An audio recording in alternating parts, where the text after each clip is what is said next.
Hi guys, good morning, good afternoon, good evening po sa inyong lahat. Isa ka ba sa mahilig gumala o pumasyal sa iba't ibang lugar? Halika at samahan mo ako sa video ito at pasyalan natin ang isla na to dito sa isla ng Biliran. Pero kung ngayon pa lang tayo nagkita, ako nga pala si John Ray Salud, ang dating OFW, dating Marino, at ngayon ay isang baguhang content creator at baguhang entrepreneur. Dito sa probinsya ng Biliran ay mayroong maliit na isla na kung tawagin ay Dalutan Island. Ang isla na to ay matatagpuan sa lungsod ng Almeria. Para mapuntahan natin ito, pwede tayong magrenta ng mga bangka dito mismo sa mga lokal na barangay dito sa lungsod ng Almeria.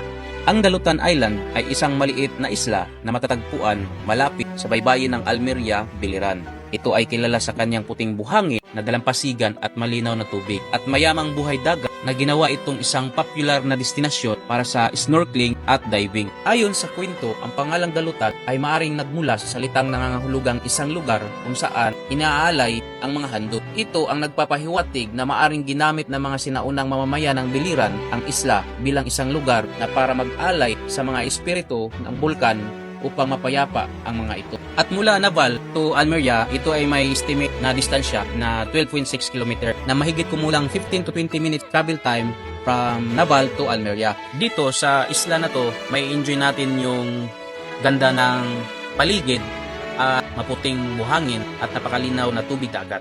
At dahil sa protektadong lokasyon nito mula sa bukas na dagat, mainam itong destinasyon para sa snorkeling at diving kung saan matatanaw din ang magagandang tanawin ng mga kalapit na isla. Bukod sa mga dalampasigan, makikita rin sa isla ang mga kakaibang formasyon ng mga bato at mayamang corals na nagbibigay ng tahanan sa iba't ibang uri ng buhay dagat. Dahil dito, isa itong popular na destinasyon para sa mahilig sa kalikasan at underwater exploration. So kung nagbabalak kayong pumunta sa lugar na ito, kailangan magdala kayo ng sariling pagkain, sariling inumin dahil sa wala pong mabibilhan dito, walang restaurant at talagang parang nasa isa kang paraiso. Yun ang kagandahan dito kung gustong-gusto mong lasapin ang katahimikan sa buong kapaligiran. Dahil dito, tiyak na mararamdaman mo at mapapakinggan mo ay ang natural na tunog ng mga kalikasan. At wala ring hotel dito na pwede nating matutuluyan. At dito sa isla ng Dalutan, ang pinakakalaban natin dito ay ang araw. Lalong-lalo na sa tanghali dahil sa sobrang init ng araw. Kaya kailangan, pag pumunta tayo dito, kailangan meron tayong proteksyon sa mga balat natin para maiwasan ang sunburn. Lalong-lalo na ngayon, napakainit ng panahon. At mag-ingat rin tayo sa jellyfish at sea urchin dahil may mga lugar na may mga jellyfish o sea urchin na pwedeng makasugat kung di tayo mag-ingat. Lalong-lalo na ang lugar na ito ay nasa open sea. At kailangan din natin ditong mag-ingat sa mga matutulis na bato o sa mga coral reef na pwede kang masugatan kung hindi ka mag-ingat sa paglalakad o paglalangoy. At wag na wag din natin kalimutan ang magdala ng tubig para maiwasan ang dehydration o pagkapagod.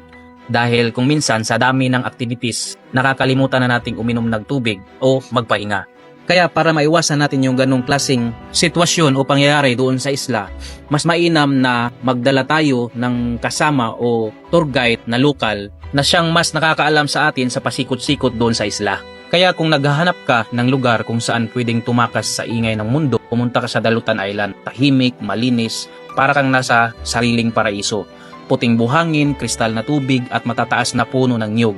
At hindi natin kailangan ng luxury para maramdaman ang ganda ng buhay. Dito sa isla na to, sapat na ang bangka, kaibigan at tanawin para sumaya tayo. Tara, simulan natin ang kwento mo sa isla. Yung tipong wala kang signal pero buo ang koneksyon sa sarili mo, sa kalikasan at sa mga tropa. Kung hanggang ngayon, stress na stress ka sa buhay mo sa syudad, subukan mo ring pumunta sa isla. Subukan mong tumapak sa buhangin at habang naglalakad ka sa dalampasigan, unti-unti mong ma-realize na kailangan mo rin palang magpahinga. Dahil dito mo mahanap sa isla ang matagal mo nang hinahanap na peaceful mind. Hindi natin kailangan na perfect life dito sa mundo. Minsan, kailangan mo lang tanawin na magpapaalala sa iyo na buhay ka. At mas masarap pala tumawa sa ilalim ng araw habang may hangin sa mukha at trupa sa tabi.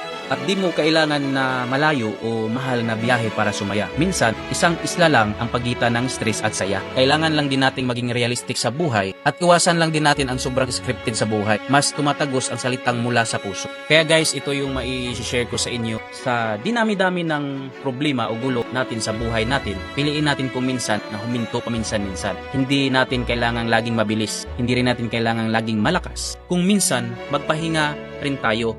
Humanap tayo ng lugar na magpapaalaala sa atin kung gaano kaganda ang buhay. Kahit sandali lang, tulad ng isang isla dito sa dalutan, tahimik pero buo, simple pero malalim. Kaya guys, hanggang dito na lang sa video ko na to. Sana may natutunan at napupulot kayong mga gandang aral sa video ko na to. At kung taga rito ka sa probinsya ng Biliran at may sarili kang motorsiklo, at pagka nagkaroon ka ng problema o nagpa-maintenance ka sa mga motor ninyo, pwede nyo kaming bisitahin dito sa Cycle Care Motor Shop, dito sa proper ng Nabal, along Padre Innocente Street, Nabal, Biliran, katabi ng Naisig Burger at harap ng New City Church. At kung nagustuhan mo ang video ko na to guys, paki-like, share, and follow my Facebook page at YouTube channel at pahit na rin ang notification bell para lagi kayong updated sa tuwing may i-upload ako na video. See you next time. Brum brum. Bye!